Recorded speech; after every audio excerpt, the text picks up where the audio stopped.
लइका से लइका सयन कहतावे हमरे पे सबके ध्यान रहतावे।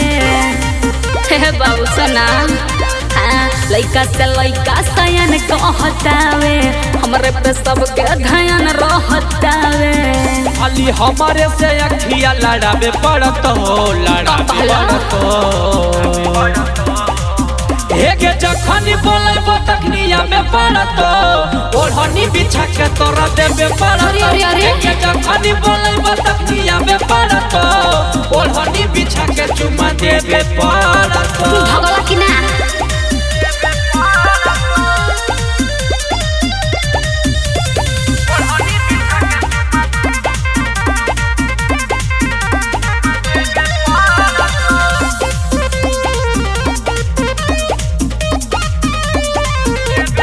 हेगे ऐसे जानी करे छौड़ी पड़ी जैतो भारी मिले याबे हमारा से धरबो भरिया कबारी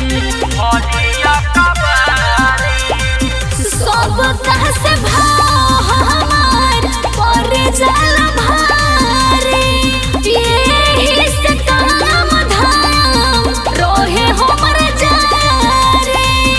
ओरने मुआ के पानी पियाबे पड़तो पियाबे पड़तो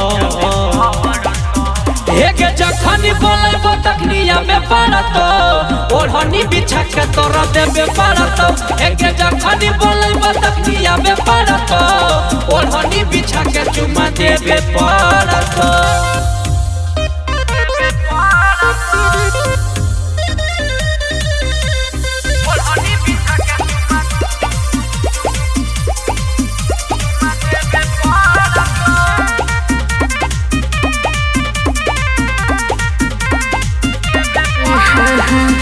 माला सोना देव के कहना हो चली नाही कवनो बहना हो बिना ले ले आज न छोड़बो रात भर माथा तोर महबो।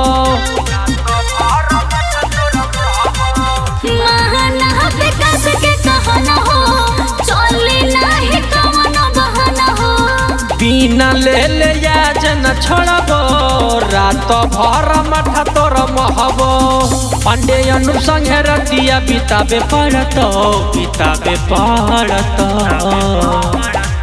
हेगे जखनी बोलबो तखनिया में पड़तो ओढ़नी बिछा के तोर देबे पड़तो। हेगे जखनी बोलबो तखनिया में पड़तो ओढ़नी बिछा के चुमा देबे पड़तो। भगवा की ढेर नौटंकी करबा।